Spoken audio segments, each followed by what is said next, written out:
Hello, and welcome back to another episode of The Mind Shepherd. Because if we don't shepherd our minds, nobody will, and our thoughts will go astray like sheep gone astray.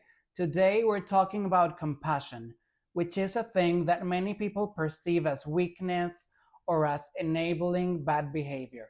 But that's not what compassion is.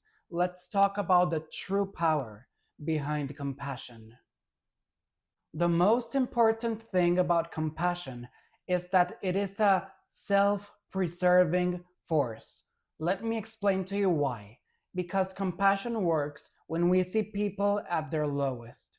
When we see people at their lowest, let's be honest, a lot of people like to kick them when they are down, or laugh, or some people get angry, some people get sad, other people get existential, like, why?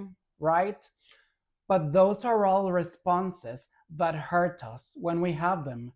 Compassion is a response that, when we witness horrible things, we are able to regenerate and preserve our well being in the face of, like I said, people at their lowest. I'm aware that when we talk about compassion, it sounds like we're talking about another world, another planet.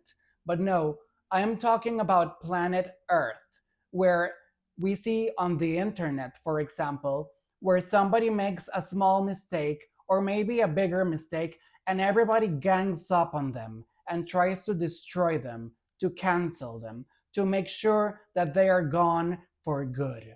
You know, when people do that, when they hunt down each other, they don't see that they are destroying their own humanity, their own heart, their own goodness, because they have no compassion.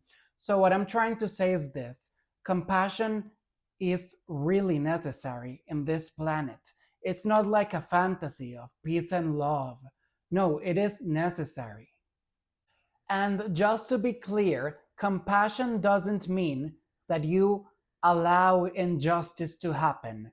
It doesn't mean that you destroy all boundaries and let people walk all over you. It doesn't mean that you have to compromise yourself and be kind because you have to. Let's get into that. Why compassion is a friend, not a foe.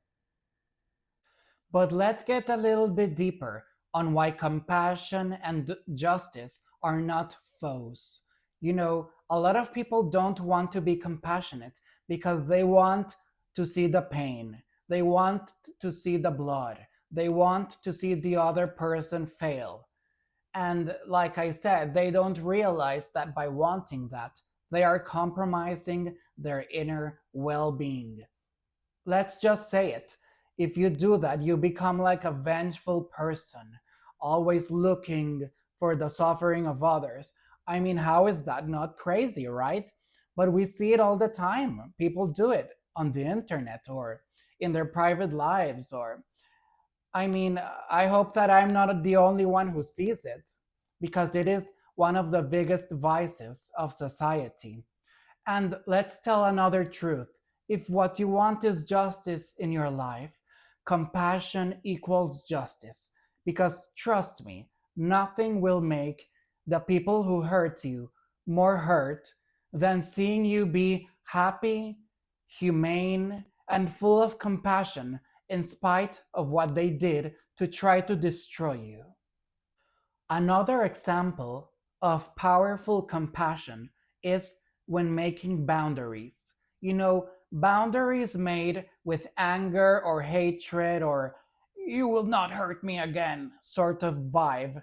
They are not strong boundaries. As soon as those people are back, your boundaries will fall apart. But if you make boundaries through compassion, you know, compassion is seeing the pain in others and handling it in a human way. If you can do that, then you can intellectually make a boundary.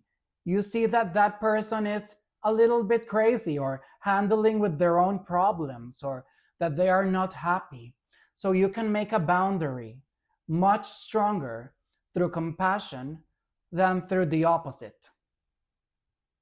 And here's another truth regarding compassion and freedom. If you see compassion as, a compromise or a performance of kindness you have to do for others, you are wrong, because compassion will free you. We live in a very dark world sometimes, and compassion is that force that says, no matter how dark it gets out there, inside here, we remain human, we remain compassionate, we remain where the light is. And to be compassionate, you do not have to become a holy mother or a holy father. Don't be so ridiculous. Compassion never announces itself like a grand parade. It's usually those silent moments that perhaps nobody notices, but that they are life changing. For example, if you see a friend going through a rough time, knowing when to be quiet is compassion. Or if you see somebody hating you and envying you, wishing them well is compassionate, because you see that they are broken or that they feel like they don't have anything. Or being kind to someone anonymously, that is a way of compassion. You see, none of these examples are about a performance or about showing people that you are compassionate. It's just find it authentically in your heart. What compassion do you have? And act upon it. So I hope that in this video you understood why compassion is actually a strength rather than a weakness. It takes a lot more strength to remain compassionate in the face of insanity, of people at their lowest, and of the lowest attacks that we can imagine. It takes more strength to remain compassionate in that than to become part of the angry mob. So remember this: compassion is important, because if we don't protect it, they will steal our humanity from us. And that is all we have.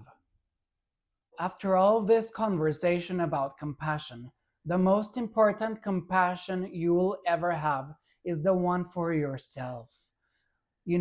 Free yourself from all of the things that hurt you. Free yourself from having to interact with people who are not good for you. Give yourself the things that you need. Do something good for yourself today. That is what compassion really means at the end of the day, for yourself and for others.